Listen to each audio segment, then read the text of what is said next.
ایران جھکے گا نہیں، آیت اللہ خامنائی نے پھر ٹرمپ اور نیتن یاہو کو للکارا، کیا پھر ہوگی جنگ؟ ربیع الاول کے شروع ہوتے ہی روضہ مبارک امام حسین اور حضرت عباس علیہ السلام کے گنبد پر سرخ علم نصب کر دیا گیا۔ آل سعود کے مظالم کم نہ ہوئے، قبرستان بقیع کی تصویر کھینچنا جرم بن گیا، عراقی اور پاکستانی زائرین کو گرفتار کر لیا۔ سینیٹر علامہ راجہ ناصر عباس جعفری کا عراق میں زیارتی، سیاسی اور تنظیمی دورہ جاری، نجف اشرف اور کربلا معلیٰ میں حاضری، مراجع عظام اور عراق کی اہم سیاسی شخصیات سے ملاقات۔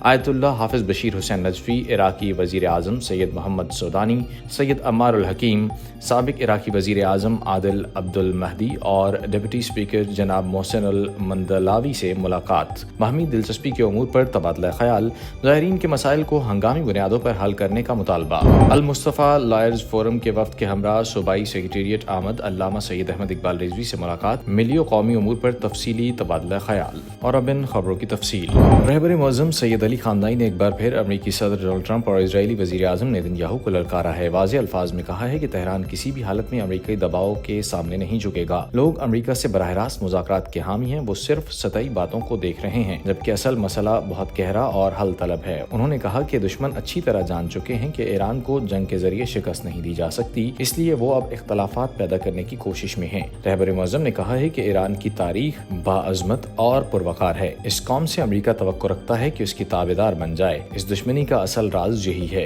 ربیع الاول کا چاند نظر آتے ہی روضہ مبارک حضرت عباس علیہ السلام کے گنبد پر یکم محرم کی رات نصب کیا گیا سیاہ علم اتار کر پھر سے سرخ علم لگا دیا گیا ہے۔ علم کی تبدیلی کی یہ مراسم روضہ مبارک حضرت عباس علیہ السلام کے جنرل سیکرٹری سید مصطفیٰ مرتضیٰ الضیاء الدین نے انجام دیے۔ حضرت امام حسین علیہ السلام اور حضرت عباس علیہ السلام کے روضہ مبارک کے گنبدوں پر سارا سال سرخ علم لہراتے ہیں، اور یہ سرخ علم اس بات کی علامت ہے کہ یہ وہ مقتول ہیں کہ جن کے خون کا انتقام لینا باقی ہے۔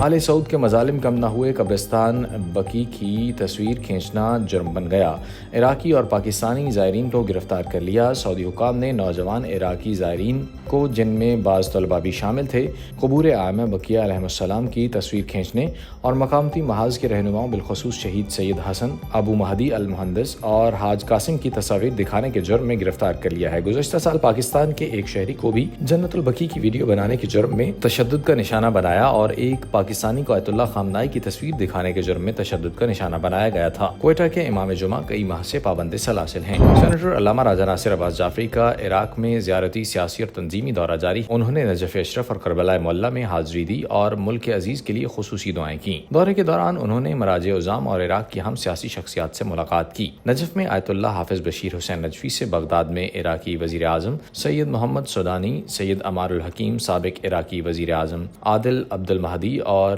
ڈپٹی اسپیکر جناب محسن المندلاوی سے خصوصی ملاقاتیں کی ہیں۔ ان ملاقاتوں میں پاکستانی زائرین کے مسائل کو اجاگر کیا گیا اور مسائل کو ہنگامی بنیادوں پر حل کرنے کا مطالبہ کیا گیا۔ المصطفیٰ لائر فورمز کے وفد نے مجلس وحدت مسلمین کے صوبائی دفتر کا دورہ کیا۔ اس موقع پر انہوں نے MWM کے وائس چیئرمین علامہ احمد اقبال رضوی سے خصوصی ملاقات کی۔ اجلاس میں اربعین امام حسین علیہ السلام کے موقع پر زائرین کو درپیش مشکلات، عزاداروں پر لگائی جانے والی غیر منصفانہ پابندیوں اور بے بنیاد FIRs کے اندراج کے خاتمے پر تبادلہ خیال کیا گیا۔ علامہ احمد اقبال رضوی نے المصطفیٰ لائرز فورم کا عزاداروں پر مقدمات ختم کروانے پر کاوشوں کو سراہتے ہوئے خراج تحسین پیش کیا۔